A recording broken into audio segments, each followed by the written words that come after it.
अस्सलाम वालेकुम मेरे अज़ीज़ हमवतनों। First of all I hope and pray कि आप सब लोग खैरियत से होंगे और पाकिस्तान में आपका टाइम बहुत अच्छा गुजर रहा होगा। इससे पहले कि मैं अपने वीलॉग का स्टार्ट करूं, मेरी आपसे रिक्वेस्ट होगी कि आप हमारे चैनल को ज़रूर सब्सक्राइब कर लीजिएगा, लाइक कमेंट और शेयर करना मत भूलिएगा। और बाकी जितने दूसरे प्लेटफॉर्म हैं जिसमें फ़ेसबुक, टिकटॉक, यूट्यूब के अलावा बहुत सारे ऐसे प्लेटफॉर्म हैं जहां पे हमारा ये सोशल मीडिया प्लेटफॉर्म एक्टिव हैं और वहां पे तमाम ये पोस्ट की जाती हैं। आपसे मेरी रिक्वेस्ट होगी कि उन प्लेटफॉर्म पे भी ज़रूर हमें विज़िट करें और हमें वहाँ पे भी फॉलो कर लें। आज को जो वीलॉग है बेसिकली मैं ये काफ़ी दिनों से ये सोच रहा था कि बहुत सारे लोग जो मुझे अप्रोच करते हैं तो उनकी कुछ क्यूरीज़ जो हैं वो स्टैंडर्ड होती हैं और फ्रीलांसिंग के अंदर बहुत सारे ऐसे फ़ील्ड्स हैं, बहुत सारे ऐसी जॉब्स हैं जो मुख्तलिफ़ लोग कर रहे हैं। और कोई लोग ई-कॉमर्स पे काम कर रहे हैं, कोई कंटेंट राइटिंग पे, कोई वेब डेवलपमेंट पे, कोई ईआरपी सॉल्यूशन पे, कोई सॉफ्टवेयर डेवलपमेंट पे। बट इसके अंदर एक जो चीज़ है, एक जो फ़ील्ड है फ्रीलांसिंग के अंदर, जिसके ऊपर ज़्यादा लोगों ने कभी ध्यान नहीं दिया, वो फ़ील्ड है स्टूडेंट्स को एजुकेशन के ऊपर लेके जाना और उनको फ़ॉरेन यूनिवर्सिटीज़ में कंसल्टेंसी प्रोवाइड करना।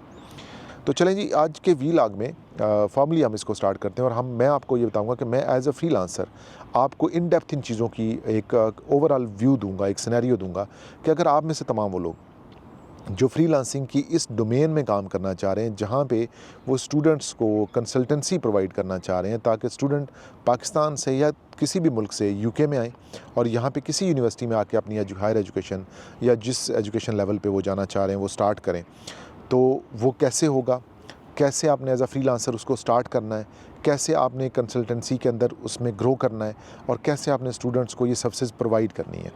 इसमें मैं वैसे बताता चलूँ कि इसमें दो चीज़ें जो है ना वो तीन चीज़ें बहुत ज़्यादा मैटर करती हैं। एक तो ये है आपकी कंसिस्टेंसी कि आप लगातार इस फील्ड में काम करें, 2-4 महीने वाला ही काम नहीं है। फिर आपकी जो हार्ड वर्क है वो बहुत ज़्यादा है कि यानी कि यकीनन आपको डे टाइम में एक एप्रोप्रिएट टाइम देना पड़ेगा इस फील्ड को। 2-4 घंटे डेली के आप बैठेंगे और जिस तरीके से मैं आपको बताऊंगा उस तरीके से आप काम करना शुरू करेंगे और अपना डाटा कलेक्ट करना शुरू करेंगे।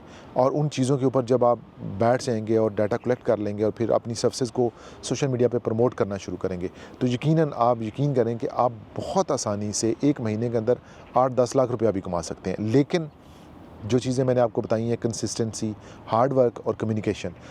अब ये जो एजुकेशन कंसल्टेंट होते हैं, अगर हम थोड़ा सा गौर से देखें तो एजुकेशन कंसल्टेंट क्या करते हैं? एजुकेशन कंसल्टेंट जो होते हैं सिंपल एक ब्रिजिंग का काम कर रहे होते हैं। यूनिवर्सिटी और स्टूडेंट के दरमियान में एक ब्रिज होता है, जो एक गैप होता है और उस ब्रिज को ये कवर करते हैं और आपने एज़ अ फ्रीलांसर भी उसी गैप को ही कवर करना है। एज़ अ फ्रीलांसर आपको ये पता होना चाहिए कि आप किस यूनिवर्सिटी में किस स्टूडेंट को किस तरीके का एडमिशन ऑफ़र करवा सकते हैं। और अगर आपको ये आइडिया हो जाए कि आपने किस यूनिवर्सिटी में किस स्टूडेंट को अप्रोच करवाना है और किस में नहीं करवाना और उसकी क्या रीज़न्स हैं क्यों नहीं करवाना, तो ये बहुत आसान जॉब है। सिंपल एक लिस्ट ऑफ यूनिवर्सिटीज़ और उसके ऊपर हर स्टूडेंट को आपने अप्लाई करवाना है। यूनिवर्सिटी से कुछ रिस्पांस आएगा और वो रिस्पांस जो आपने स्टूडेंट को फॉरवर्ड कर देना है और स्टूडेंट के जो भी फ्यूचर फिर उसके वीज़ा और इमिग्रेशन और जॉब के रिलेटेड चीज़ें होंगी वो फिर अगले वीलॉग्स में मैं कवर करूँगा। मेरा ख्याल है कि मैं 4 वीलॉग्स इसके बनाऊँगा और 4 की सीरीज़ में मैं आपको बेसिक एक कॉन्सेप्ट के थ्रू कर दूँगा। उसके बाद जब डिटेल की बारी आएगी तो आप लोग मुझसे कंसल्टेंसी ले सकते हैं और मुझसे इस टॉपिक के ऊपर तमाम तरह की सर्विसेज फ्री ऑफ कॉस्ट मुझसे ले सकते हैं। अमूमी तौर पे जब आप देखेंगे, जब आप इवन के मैटर कर लेते हैं ना, तो आप अपने इलाके में, मोहल्ले में, अपने शहर में दाएँ-बाएँ जो कॉलेजेस होते हैं, अच्छे कॉलेजेस होते हैं या जो भी आपकी पसंद के कॉलेजेस होते हैं या जहाँ आपको एडमिशन मिल रहा होता है, आप तलाश करना शुरू कर देते हैं। 2-3 कॉलेजेस में आप अपने पेपर वर्क जमा करवाते हैं। फिर अगर कहीं आपको शहर से बाहर भी कोई अच्छा कॉलेज हो या तो वहाँ पे भी आप अपने जो एडमिशन पेपर है वहाँ जमा करवाते हैं। और जब आप कॉलेज से फ्री हो जाते हैं तो आप किसी यूनिवर्सिटी की तलाश में रहते हैं।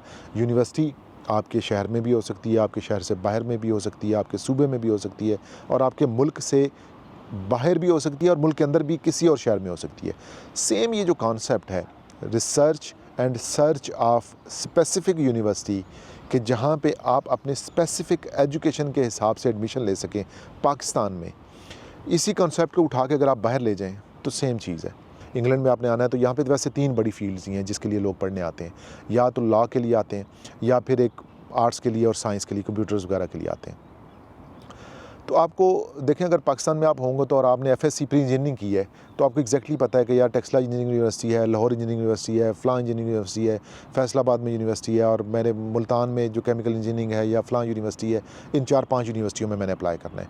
अब आपको कैसे पता चलता है कि ये 4-5 यूनिवर्सिटी हैं? क्योंकि आप पाकिस्तान में रह रहे होते हैं और आपको पता होता है कि मैंने एफएससी प्री इंजीनियरिंग कर ली है, तो मैंने इन 4-5-6-8 यूनिवर्सिटियों में अप्लाई करना है और इनमें से ही किसी एक में मैंने एडमिशन लेना है। अगर आपने एफएससी प्री मेडिकल की है तो आपको एग्जैक्टली पता होता है कि रावलपिंडी मेडिकल कॉलेज है या कायद-ए-आज़म मेडिकल कॉलेज है या किंग एडवर्ड मेडिकल कॉलेज है या फिर पेशावर में फ़लाँ कॉलेज है। तो इन 5-7 मेडिकल कॉलेजों में मैंने अप्लाई करना है या ओपन मेरिट पे जो गवर्नमेंट कॉलेज है उनमें अप्लाई करना है और मेरा कहीं ना कहीं एडमिशन हो जाएगा। तो एग्जैक्टली जो यूके में भी इसी तरह से जो रिस्पेक्टिव कॉलेजेस हैं कि किस डोमेन में आप पढ़ के आए हैं और आगे आपने क्या करना है। आपने उसी डोमेन को, अगर आपने एफएससी प्री इंजीनियरिंग की है, फ्यूचर क्या होगा? अगर आपने एफएससी की है सिंपल तो फ्यूचर क्या होगा? अगर आपने प्री मेडिकल की है तो आपका गोल क्या होगा? किस यूनिवर्सिटी में जाएंगे? अगर बीएस की है या बीएससी की है या नॉर्मल बीए की है या आपने मास्टर्स किया है, एमफिल की है, एमएस किया है, क्या किया है, उसी के मुताबिक आपको रिस्पेक्टिव यूनिवर्सिटी के साथ थ्रू करवाना होता है। और जब वो यूनिवर्सिटी आपके पेपर वर्क को चेक कर लेती है और उसको एक दफ़ा गो थ्रू कर लेती है तो वो आपको ऑफ़र कर देती है कि जी ठीक है आप हमारे पास आ जाएं, और फिर फ़ीसें सबमिट करते हैं और आप फर्दर फिर वीज़े का प्रोसेस शुरू हो जाता है। अब एक चीज़ यहाँ पे आती है कि यूके ही क्यों? मतलब दुनिया इतनी बड़ी दुनिया है, उसमें यूरोप है, उसमें ऑस्ट्रेलिया है, बाकी मुल्क हैं, अमेरिका है, तो वाई यूके? बहुत सारे ऐसे रीज़न्स हैं, बहुत सारी ऐसी सूरत हाल हैं जिसमें आप लोगों को ये रिकमेंड कर सकते हैं कि जी ठीक है UK is the best. Why? Because UK के अंदर जो इन्वायरमेंट है एजुकेशन का, जो यूनिवर्सिटीज़ का स्टैंडर्ड है या ग्लोबल रैंकिंग है यूनिवर्सिटी की, वो बहुत अच्छी है। आप नॉर्मल सी डिग्री भी यूके से करेंगे, आप उसको यूरोप से कंपेयर कर लें, आप उसको किसी भी मॉडर्न कंट्री या उसकी एजुकेशन से कंपेयर कर लें, जो यूके का एजुकेशन स्टैंडर्ड है is one of the best standard in the world और अराउंड द ग्लोब आप कह सकते हैं। तो ज़ाहिर है जब आपने जाना ही है या एक एजुकेशन के लिए एक स्टेप लेना है तो हर बंदे की ये ख्वाहिश होती है कि वो बेहतर से बेहतर जगह पे जाए और बेहतर से बेहतर यूनिवर्सिटी को अप्रोच करे और वहाँ पे रह के इसको मतलब ज़ाहिर अपना फ्यूचर एक्सप्लोर करे, एजुकेशन गेन करे और फिर अपना जो उसके जो गोल्स हैं या जो टारगेट्स हैं उनको मीट करे।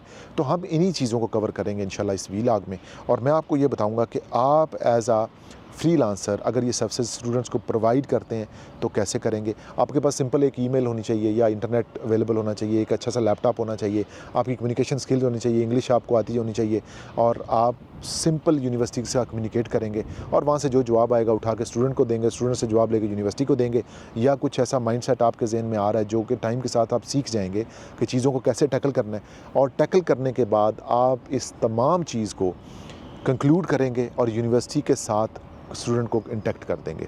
वीज़ा और इमिग्रेशन का जो पोर्शन है वो भी सारा ऑटोमेटेड होता है, उसमें कुछ भी आपने ऐसा नहीं करना होता। वीज़ा की आपने एप्लीकेशन फ़ाइल अप करनी होती है, वो उसमें यह है कि अगर आपको कोई ऐसा इशू आ रहा हो या आपको समझ नहीं आ रही है तो उसके लिए आप मुझसे अप्रोच कर सकते हैं और मैं आपको समझा दूँगा। इसके अंदर दो चीज़ें जो आपने हमेशा याद रखनी है कि आपको हमेशा कॉन्फिडेंस रहना है, आपको अपनी हिम्मत और हौसला नहीं छोड़ना कि अगर आप फ्रीलांसिंग की इस फील्ड में आ गए हैं और आपने ये डिसाइड कर लिया है कि आपने स्टूडेंट्स को कंसल्टेंसी प्रोवाइड करनी है और फ्रीलांसर काम करना है, तो आपने हमेशा कंसिस्टेंट रहना है, हार्ड वर्क करना है और डिसहार्ट नहीं होना इसके अंदर कि फ़लाँ स्टूडेंट आया था, मैंने वो किया, यूनिवर्सिटी ने रिजेक्ट कर दिया, चलो ख़त्म, बात ख़त्म, मैं जी ये काम नहीं करूँगा। अल्लाह ताला पे फ़ेथ रखें, उस पे ईमान रखें और इस काम को आप शुरू करें, और मैं आपको यकीन दिलाता हूँ कि ये काम इतना आसान है कि आपको अगर 2-4 महीने आप इसको कांस्टेंट करेंगे और इसके ऊपर अपनी स्किल डेवलप कर लेंगे तो आप कहेंगे कि ये बाकी सारे जो प्लेटफॉर्म हैं, टिकटॉक है, यूट्यूब है, फ़लाँ है जी फ़लाँ है, ईबे है, अमेज़ॉन है, बस छोड़ दें इसको, बस ये काम सबसे बेस्ट है, तो आप इसी काम के अंदर लग जाएंगे। तो इंशाल्लाह जी हमारा ये वीलॉग्स का सिलसिला जो फ्रीलांसिंग के लिए ये जारी रहेगा, और मैं आपको अगले 3-4 वीलॉग में ये पूरी डिटेल करके बताऊंगा कि आप ये कैसे स्टार्ट करेंगे और कहाँ से आप शुरू करेंगे और कहाँ पे जाके एंड करेंगे। इससे पहले कि हमारा वीलॉग आज का एंड हो, मेरी आपसे रिक्वेस्ट होगी कि आप हमारे चैनल को लाइक, कमेंट, शेयर, सब्सक्राइब करना मत भूलिएगा, और अपने सोशल प्लेटफॉर्म पे, अपने सर्कल पे इसको ज़रूर शेयर कीजिएगा। इंशाल्लाह अपना बहुत ख्याल रखिए, take care of yourself. Next vlog में मुलाकात होगी, अब मुझे इजाज़त दें, अल्लाह हाफ़िज़।